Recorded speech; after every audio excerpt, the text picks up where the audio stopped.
Friends, नमस्ते प्रणाम। हमारे चैनल में आप सभी फ्रेंड्स का स्वागत है और अभिनंदन है। तो हम लोग बहुत ही प्यारा देवी पचरा गीत लेकर आए हैं। अगर अच्छा लगेगा तो लाइक शेयर सब्सक्राइब जरूर कीजिएगा और कमेंट बॉक्स में ज़रूर बताइएगा कि ये देवी पचरा गीत आप लोगों को कैसा लगा। तो चलिए सुनाते हैं। जय माता जी।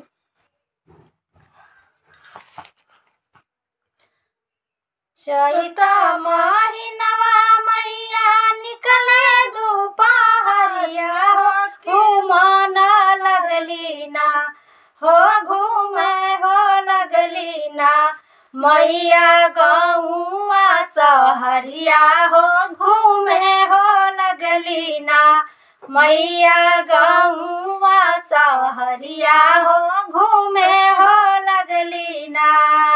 घूमता घूमता मैया होई गई दोपहरिया छाहाए लगली ना हो छाहाए लगली ना मैया मोरे निबिया के छैया हो छाहाए लगली ना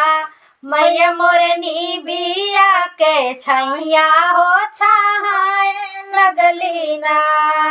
घूमता घूमता मैया हो दोपहरिया हो छाहाए लगली ना हो छाहाए लगली ना मैया मोरे निबिया के छैया हो छाहाए लगली ना मैया मोरे निबिया के छैया हो छाहाए लगली ना हथवा डलरिया लेके निकाले मालिनिया हो पूछे हो लगे ना हो पूछे हो लगे ना देवी मैया से बतिया पूछे हो लगे ना देवी मैया से बतिया पूछे हो लगे ना गौआ सहरिया घूमत होई गई दोपहरिया की कहो दे तू ना हो की कहो दे तू ना मालिन हमारो सिंगारावा की कहो दे तू ना मालिन हमारो सिंगारावा की कहो दे तू ना गौआ सहरिया घूमत हो गइल बहरिया की कहो दे तू ना हो की कहो दे तू ना मालिन हमारो सिंगारावा की कहो दे तू ना मालिन हमारो सिंगारावा की कहो दे तू ना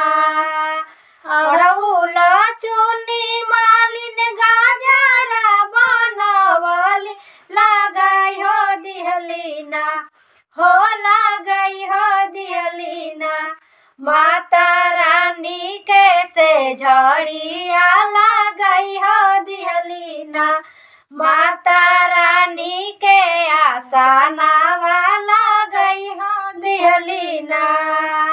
से चढ़ी मैया मोरे करली सिंगारवा की मनवा मोहे ना हो की मनवा मोहे ना मैया के मोहनी मूरतिया की मनवा मोहे ना माई के मोहनी मूरतिया की मनवा मोहे ना घरवा घरवा बड़े मालिन धन घरवा में बड़स मालिन धना दौलतिया बाहरवा बढ़े ना हो बाहरवा बढ़े ना तोहरे खेता खरिहानावा बाहरवा बढ़े ना हो तोहरे रोजी रोजगारवा बाहरवा बढ़े ना घरवा में बढ़े मालिन धना दौलतिया बाहरवा बढ़े ना हो बाहरवा बढ़े ना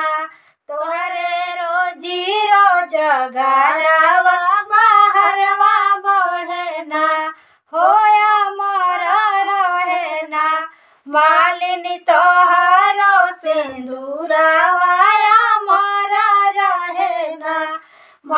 मालिन तोहारो सिंदूरवा अमर रहे ना। दिन दिन बढ़े मालिन गोदी के लालनवा के दिन दिन ना हो के दिन दिन ना। मालिन बढ़ो तोरे धियावा के दिन दिन ना। मालिन बढ़ो तोरे धियावा के दिन दिन ना। जय माता जी फ्रेंड्स।